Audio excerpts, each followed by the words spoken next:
Capítulo 1. La noche en que el ángel tocó mi ventana. No fue un sueño. Y si lo fue, ojalá nunca despierte. Aquella noche, los vitrales del monasterio no dejaban pasar ni una estrella. Afuera, la bruma parecía respirar. Y dentro, el silencio tenía un peso tan denso que ni las oraciones lo atravesaban. Yo ya me había acostado, con el rosario en la mano y el alma temblando como cada noche. Pero a la hora exacta en que el reloj de la torre marcó las 3:33, escuché 3 golpes. Toc, toc, toc. En mi ventana. En el segundo piso. Donde no hay balcón. Ni cornisa.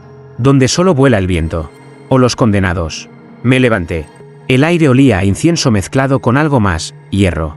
Tal vez, al mirar por la ventana, no vi nada. Pero cuando me giré, ya estaba dentro de mi habitación. No caminó. No habló al principio. Solo me observó. Un ser alto. Desnudo de alas visibles. Pero con una presencia que quemaba. Su piel parecía hecha de sal arrancada del mar muerto. Y sus ojos eran demasiado humanos. Y entonces habló. No vengo a salvarte. Vengo a advertirte. Su voz no era voz. Era un eco que mi cráneo repetía por dentro. He sido condenado. Y la fecha de mi castigo ya fue escrita en mí. Yo retrocedí. Busqué la cruz sobre la pared. El agua bendita. Algo. Pero nada pesaba más que sus palabras. ¿Condenado? ¿Tú? ¿Un ángel? Sonrió. Y en su sonrisa no había gloria. Ni compasión. ¿Crees que solo los demonios caen? Dio un paso. Y el suelo crujió como si llevara siglos caminando sobre tumbas. Mi nombre ya no se reza. Mi historia fue borrada. Pero vine a contártela. Porque alguien debe recordar lo que sucede cuando un ángel duda.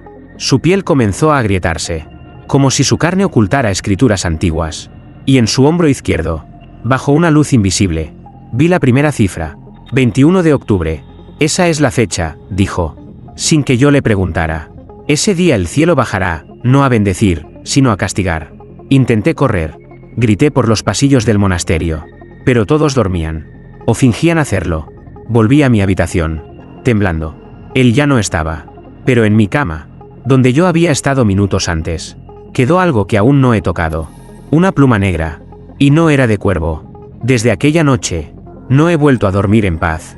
Porque él prometió volver. Cada noche. Hasta que llegue su castigo. Y yo ya no sé si rezo para que llegue o para que no. Capítulo 2. Su voz olía a incienso y a carne quemada. Creí que no volvería. Pensé que aquella aparición fue un castigo por mi falta de fe. Una visión alimentada por el ayuno. Por la culpa. O por los susurros que escuchaba en misa y nadie más parecía oír. Pero él volvió. Y esta vez, no vino solo. Fue la noche siguiente. La misma hora. La misma ventana que jamás debía abrirse. Pero esta vez no tocó. Entró como si ya fuera suyo el lugar. El aire se tornó espeso. Caliente. Irrespirable. Como si alguien estuviera quemando carne detrás del confesionario. Y entonces, su voz. Esa voz. El incienso en el cielo se mezcla con la sangre de las ofrendas. No todo lo que sube huele a santidad. Su presencia hacía temblar las cruces en las paredes. Las velas se derretían sin fuego. Yo estaba de rodillas. No por adoración, sino porque las piernas simplemente no me sostenían. Porque yo, susurré. Se inclinó hasta que su rostro casi tocó el mío. Su piel no sudaba, evaporaba. Y ese olor, era como entrar a una iglesia que ha ardido toda la noche. Porque tú aún crees que el castigo es para los malos. Que Dios es orden y que el cielo solo recibe a los que obedecen. Se sentó en el borde de mi cama, como si conociera mi habitación mejor que yo mismo. Y entonces lo dijo.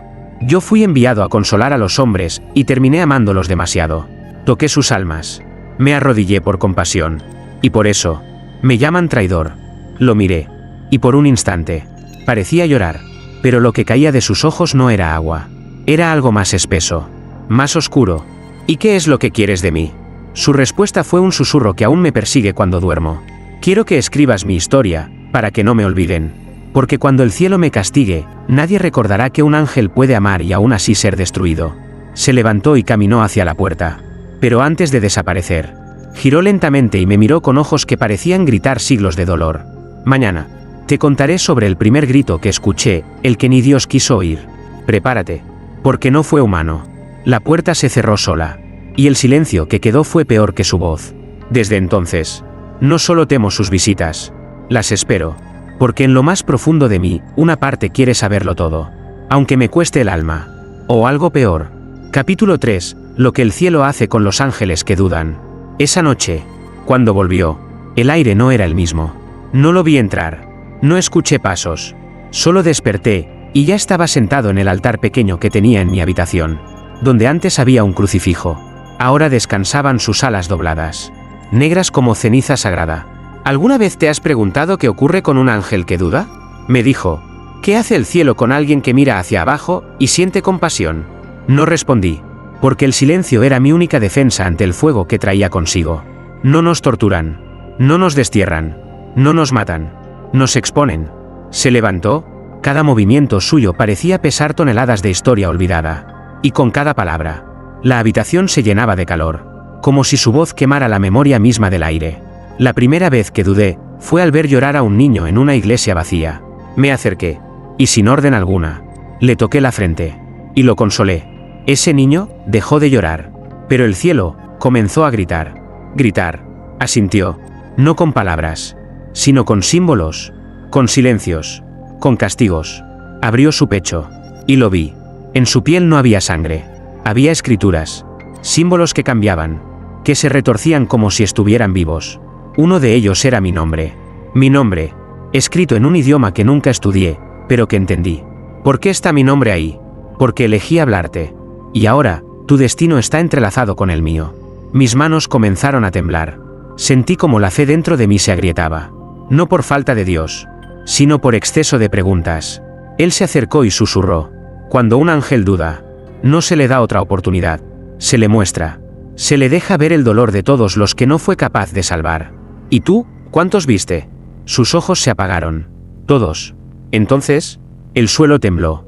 Las paredes de mi cuarto comenzaron a rezar solas, murmurando salmos que nadie enseñó.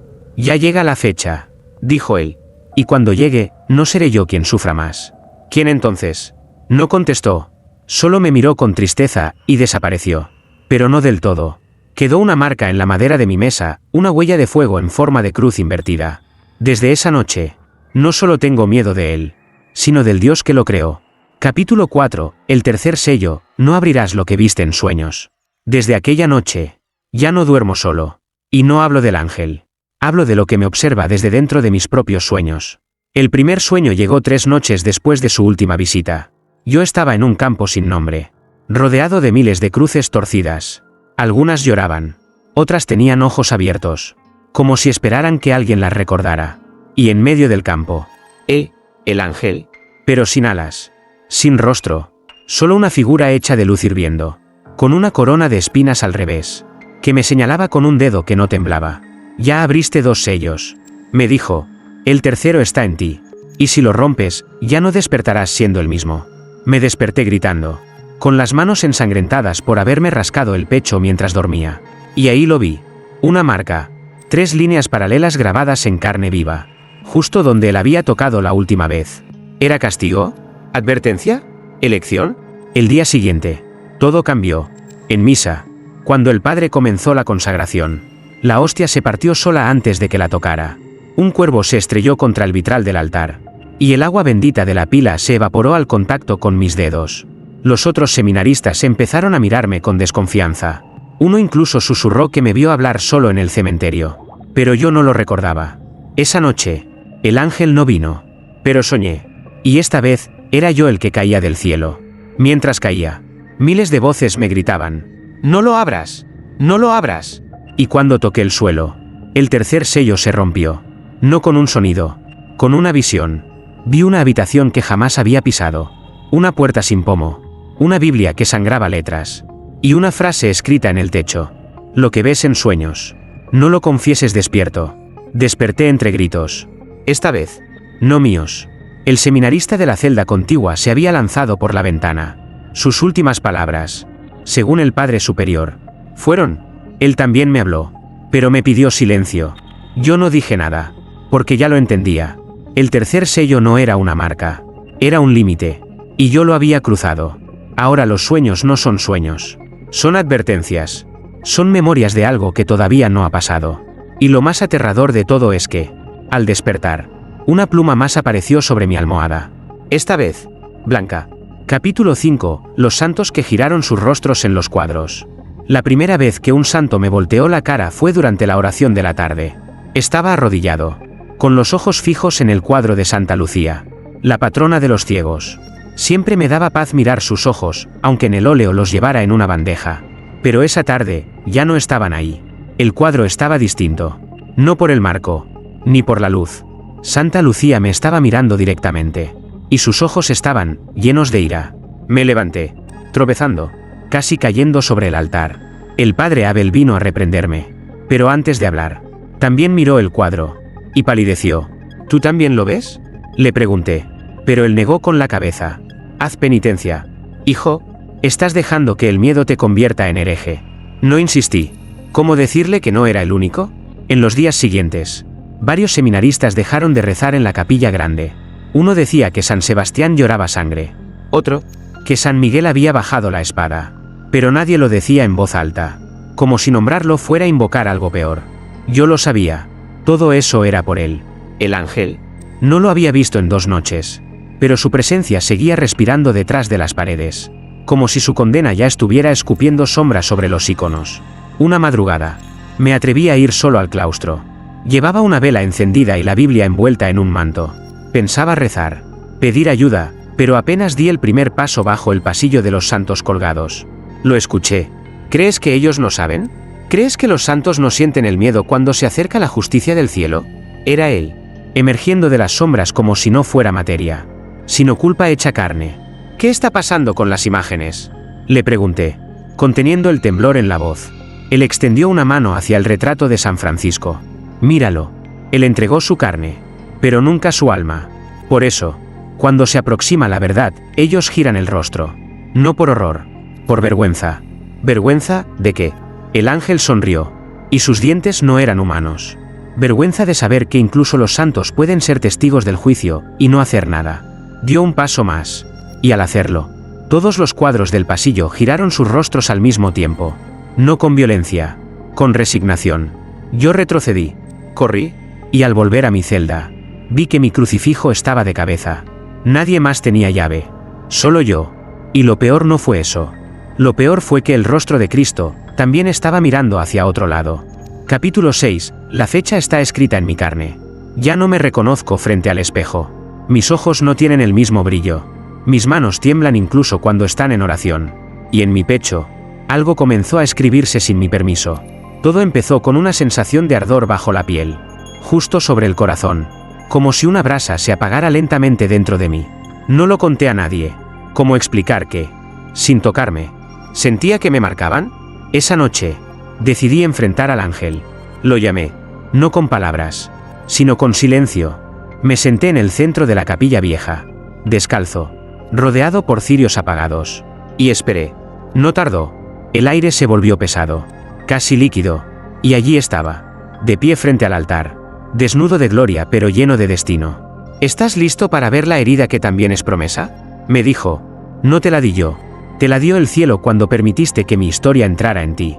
Me abrí la camisa, con las manos temblando, y allí estaba, una palabra grabada con fuego en mi piel, una fecha, 21 de octubre, exactamente la misma que él me había mostrado en su primera visita, pero ahora, estaba en mí. ¿Qué significa esto?, grité. ¿Estoy maldito? El ángel no respondió de inmediato. Caminó hacia mí, su sombra proyectándose sobre los vitrales rotos. No estás maldito, estás escrito. Cuando los cielos van a castigar a un ángel, dejan la fecha de su castigo en el cuerpo de un testigo, para que no haya duda, para que no haya escape. Entonces yo, soy el testigo. Tú eres el templo, el altar, el espejo donde caerá mi sentencia. Retrocedí. La fecha ardía más ahora, como si supiera que hablábamos de ella. ¿Y qué pasará ese día? Él se acercó y susurró. Ese día, algo bajará del cielo, pero no vendrá por mí solamente. Entonces, ¿quién más?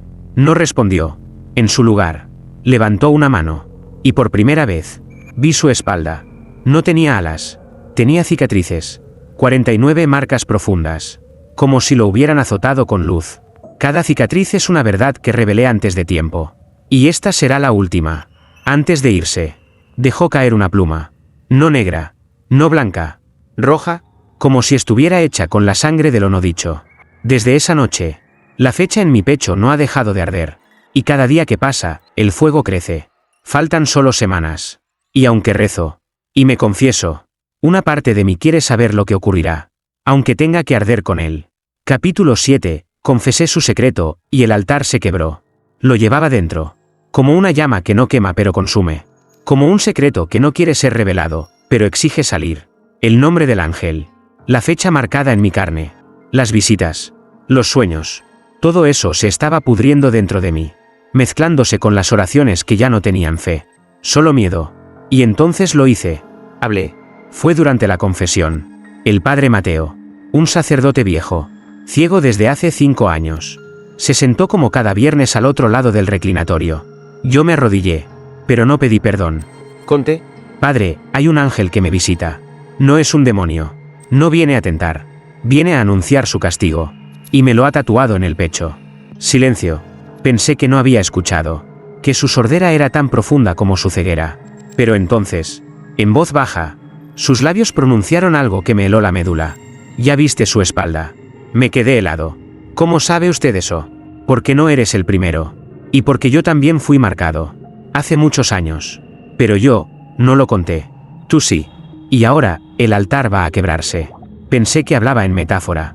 Que se refería a la fe. Al corazón. A la culpa. Pero no. Fue literal. Esa misma noche, durante la misa del domingo, el padre Abel alzó la hostia y, justo al pronunciar las palabras sagradas, el altar se partió en dos. Un crujido como de huesos reventando llenó la capilla. Las velas estallaron. El crucifijo cayó boca abajo. Y del centro del altar, justo donde descansaban las reliquias, brotó humo negro, con olor a incienso podrido. Los gritos llenaron el templo.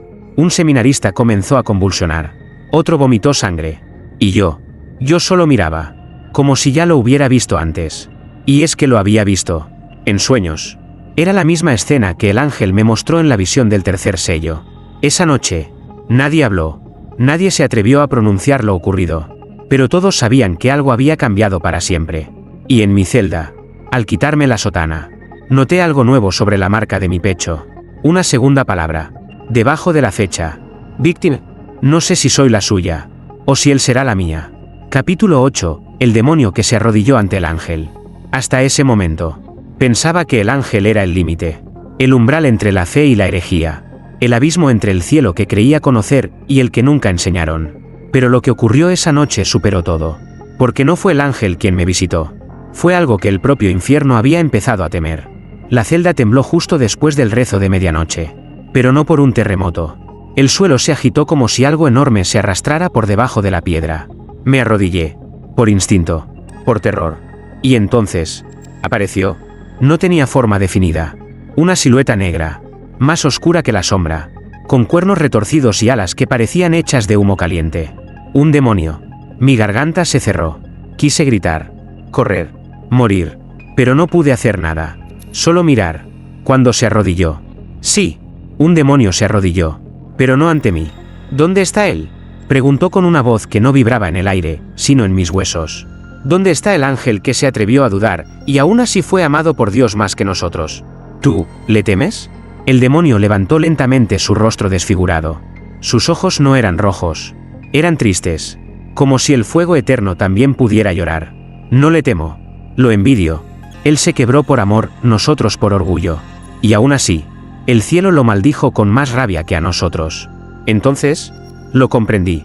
Lo que vi en ese instante cambió todo. Porque el infierno no odia al ángel caído. Lo admira. El demonio se acercó. Me rodeó con su sombra. Y antes de desvanecerse, dejó caer una piedra negra sobre mi cama. Tenía un símbolo tallado. Uno que ya había visto. En la espalda del ángel. Una de las cicatrices. La número 23. Dile que uno de nosotros aún recuerda su canto. Dile que no todos en el abismo lo han olvidado. Desapareció. Como una llama que se apaga sin aire. Esa noche no dormí. Esa noche el miedo fue reemplazado por algo más inquietante. La duda. Porque si un demonio puede arrodillarse ante un ángel maldito, ¿qué? Entonces, ¿tiene la verdad? Capítulo 9. El castigo no es muerte, es recordar. Yo también pensaba que el castigo era fuego. O caída. O el destierro absoluto del cielo. Pero no. El verdadero castigo es la memoria. La imposibilidad de olvidar aquello que debió ser perdonado. Lo entendí la noche en que el ángel regresó. Y no dijo nada. Solo lloró. Entró sin sonido. Sin sombra. La habitación ya no temblaba con su presencia. Ahora, temblaba con su silencio. Se sentó al pie de mi cama. Sus ojos estaban abiertos, pero vacíos. Miraban algo que yo no podía ver. Algo que aún lo perseguía. Hoy recordé su rostro, susurró. Apenas audible. Otra vez. Por la milésima vez. Tenía 8 años. Su madre lo dejó solo en la iglesia. Yo bajé. Me arrodillé. Lo abracé. Un silencio profundo lo envolvió. Y entonces, me lo confesó. Su alma no sobrevivió al mundo. Pero mi recuerdo sí. Esa es mi condena, no salvarlo, y jamás olvidarlo. Me miró. Tú sabes lo que es ver el rostro de alguien cada noche. Sabiendo que pudo vivir si hubieras seguido las reglas, o si las hubieras roto del todo. Quise decirle que no. Pero mis labios no se movieron. Porque en lo más hondo, yo también había empezado a recordar cosas que nunca viví. Rostros, voces, manos suplicantes, niños sin nombre rezando en capillas sin techo. Cada marca en mi espalda, dijo él, no es castigo divino. Es un recuerdo que no desaparece. No me azotaron. Me hicieron mirar. Una y otra vez. 1000 veces. Y no puedes olvidar. Me miró con compasión. ¿Y tú podrías? ¿Olvidarías a alguien que miró al cielo con esperanza, y tú no pudiste responderle? Cerré los ojos. Pero las imágenes no se iban. Al contrario, se volvían mías. Empecé a recordar un incendio en una iglesia que nunca conocí. Un anciano que rezaba entre llamas. Una mujer que gritaba el nombre de un hijo que yo nunca tuve. ¿Qué me estás haciendo? El ángel se levantó. No soy yo. Es la marca. Ahora tú también recordarás. Porque el testigo no solo ve. El testigo lleva. Y antes de desvanecerse en la penumbra, me dejó su última advertencia. Cuando llegue el 21 de octubre, no será fuego lo que caiga sobre ti. Será la verdad. Y no todos sobreviven a ella. Capítulo 10. La fe se partió en dos al nombrarlo. Me dijeron que no lo nombrara. Que hay cosas que solo deben ser susurradas con el alma, pero nunca pronunciadas con la lengua. Porque el cielo no se rompe con blasfemias. Se rompe con la verdad. Y yo la dije. Lo nombré. Dije su nombre en voz alta. Fue durante el rezo comunitario. El padre Abel nos pidió que cada uno orara por algo que no entendiera. Una duda. Una herida. Un silencio. Eso dijo. Y cuando llegó mi turno, el nombre me brotó como sangre de una herida abierta. Azae. Al principio. Nada. Un par de miradas incómodas.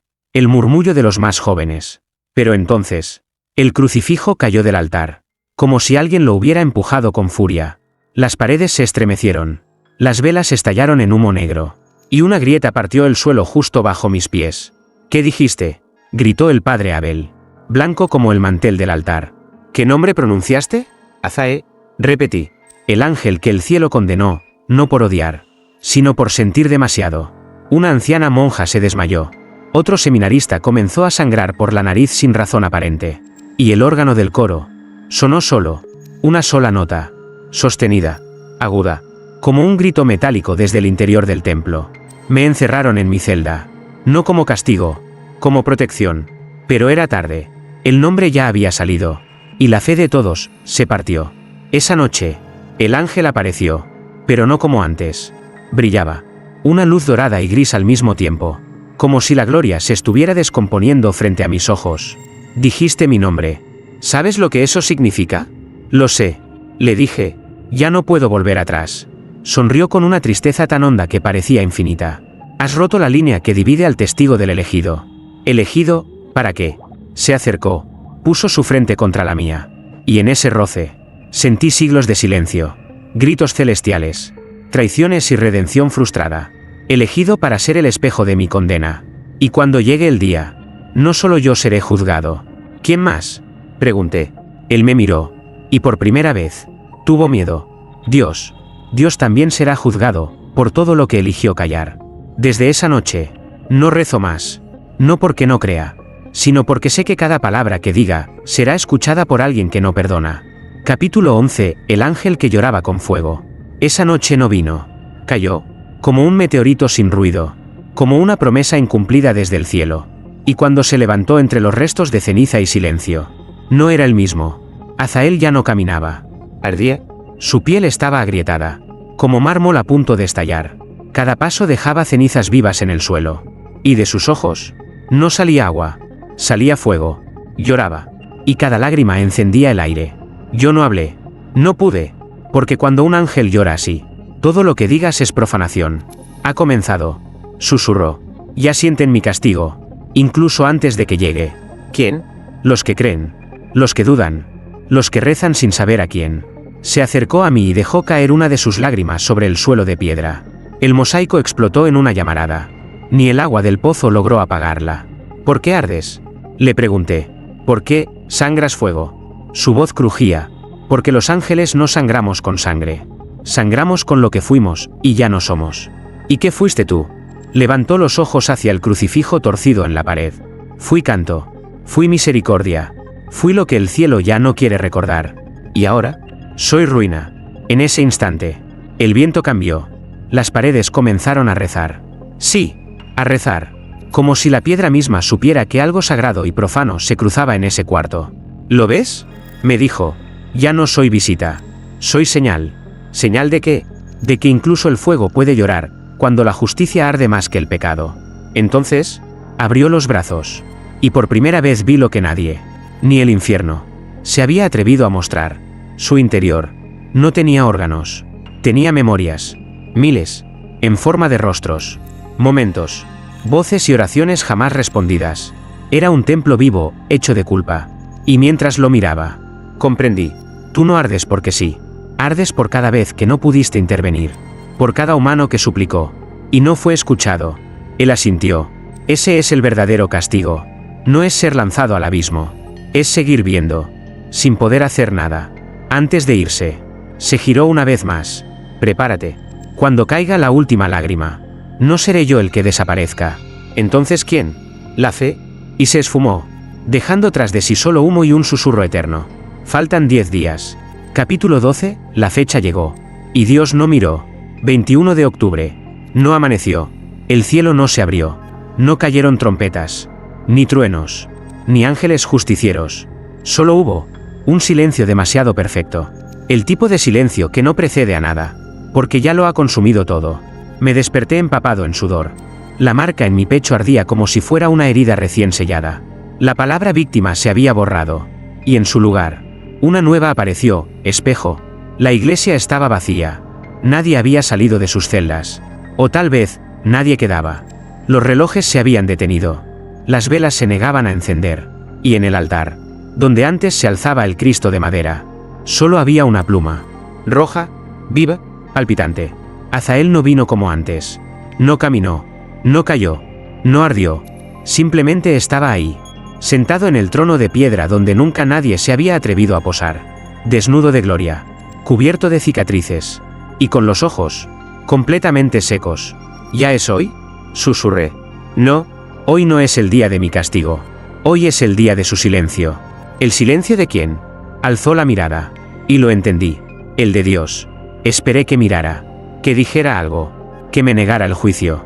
Pero solo me dejó aquí. Como a ti. Me acerqué. Toqué su hombro. Ya no quemaba. Estaba frío. Como mármol sin fe.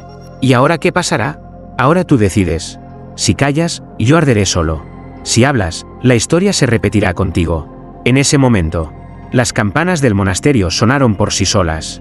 12 veces. Y luego, el crujido. El suelo se abrió. El altar se quebró. El aire lloró. No con agua. Con voz. Una voz que no venía de él. Ni de mí. Ni del mundo. Una voz que dijo: Azael, fuiste visto. Pero no fuiste escuchado.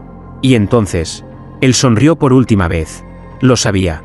Dios no castiga con fuego, castiga con olvido. Y se desvaneció. Como si nunca hubiera estado allí. Solo quedó la pluma. Y la fecha, ahora grabada en mi espalda.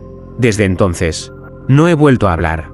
Solo escribo. Porque alguien tiene que recordar. Alguien tiene que decirle al mundo que, cuando Dios decide no mirar, es porque lo que ve, ya no tiene salvación. Capítulo 13, el castigo fue para mí. No para él. Yo pensaba que había sido el testigo. El cronista de una condena celestial. El reflejo de una historia rota por la misericordia. Pero me equivoqué. Yo no era el espejo. Era el recipiente. Desde aquella madrugada en que Azael desapareció, el mundo siguió girando. Pero dentro de mí, algo se detuvo. Ya no dormía. No porque el sueño me evitara, sino porque soñar se volvió imposible. El fuego que él derramaba al llorar, ahora ardía dentro de mí. Lo confirmé la noche siguiente. Me miré en el espejo del refectorio abandonado. Mis ojos ya no eran míos. Eran los de él. Profundos, tristes, huecos, pero infinitamente conscientes. Cada paso que daba en el monasterio vacío resonaba con ecos que no eran míos. Sus memorias se mezclaban con las mías. Recuerdos de oraciones pronunciadas en lenguas extintas. Imágenes de guerras celestiales. De promesas incumplidas por los que juraban ser eternos. Y entonces lo supe. No fue él quien recibió el castigo. Fue transferido. Y yo lo acepté sin saberlo. No con palabras. Con fe. Con mi deseo absurdo de comprender a lo incomprensible. El 21 de octubre fue solo un teatro. Una fecha vacía. Una distracción. Lo real ocurrió en silencio. Mientras yo escribía. Mientras yo lo invocaba en cada palabra. Porque cada página que conté de su historia. Cada vez que pronuncié su nombre. Cada noche que no lo negué ante mi conciencia. Me hice su altar. Y ahora lo llevo dentro. Siento su condena respirando en mis costillas. Siento sus cicatrices abiertas bajo mi piel. Siento que, en cualquier momento, hablaré con su voz. ¿Dios? Dios no se ha manifestado. Pero me observa. Desde los vitrales rotos. Desde el crucifijo torcido. Desde cada silencio que antes era sagrado. Y ahora es amenaza. Hoy desperté con una palabra nueva en mi espalda. Tatuada con fuego. Con la caligrafía que antes vi en su pecho. Portador. No sé cuánto tiempo me queda. No sé si él volverá. O si ya no hay diferencia entre él y yo. Pero si estás leyendo esto. Si alguna vez sentiste que la fe se quebró no por falta de Dios, sino por su exceso de silencio, entonces te advierto. No nombres al ángel. No escribas su historia. Y sobre todo, no lo recuerdes con devoción. Porque el castigo ya no baja del cielo. Ahora camina entre nosotros. Capítulo 14, y aún así, lo sigo esperando cada noche. He perdido la cuenta de los días. Aquí, en este monasterio muerto, ya no hay horas, no hay campanas, ni misas, ni voces, solo pasos, los míos, y a veces, los de alguien más. Dicen que el mayor terror del hombre es ser olvidado por Dios. Pero yo he aprendido algo más cruel. Esperar a alguien que ya no volverá. Y seguir deseando que sí. Porque sí, sigo esperándolo. Cada noche, aunque sepa que ya no está. Aunque la última vez que lo vi, no era más que humo marchito y memoria en fuga. ¿Por qué lo hago? No lo sé. Quizás porque ya no tengo nada más. O quizás porque aún espero que todo esto haya sido una prueba. Un examen divino. Un teatro sangriento en el que fui elegido para cargar el guión. A veces, me siento frente al altar roto. Y hablo con él. En voz baja. Como si los escombros pudieran devolverme su sombra. Le cuento lo que veo. Los santos siguen con sus rostros girados. El agua bendita se pudrió. La cruz aún está invertida. Y yo, aún no he ardido. Pero sé que algo está cambiando. Anoche, mientras escribía, sentí calor en la espalda. Me quité la camisa. Y vi que la palabra portador se estaba borrando. Letra por letra.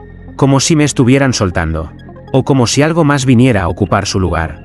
Y entonces entendí. No es él a quien espero. Es lo que él dejó atrás. Una grieta. Una ausencia viva. Un eco que no muere. Como si, al compartir su historia, al cargar su condena, yo hubiera abierto una herida en el mundo, que nadie más puede cerrar. Hoy volví a soñar.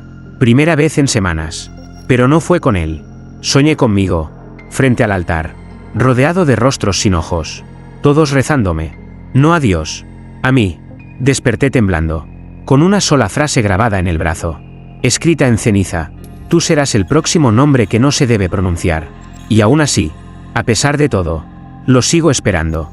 No por fe, no por redención, sino porque nadie más entendería el fuego que ahora vive en mí. Si él regresa, sabrá que no lo traicioné, que no lo negué, que aún me arrodillo cada noche, esperando que su sombra toque mi ventana una vez más, aunque sea para condenarme del todo. Capítulo 15, final de epílogo, el nombre que no debe pronunciarse en misa. No sé quién encontró los manuscritos, ni cómo salieron del monasterio. Solo sé que ya no son míos. Y lo peor es que la historia no se ha detenido. Ha comenzado a repetirse. Una carta llegó esta mañana. Sin remitente. Solo un sobre de tela vieja. Cerrada con cera roja. Marcada con un símbolo que conozco demasiado bien. La cicatriz número 23. Dentro, había una hoja. Escrita a mano. Con tinta temblorosa. Y 5 palabras. Lo nombraron en misa. Al principio creí que era una broma. Una burla cruel.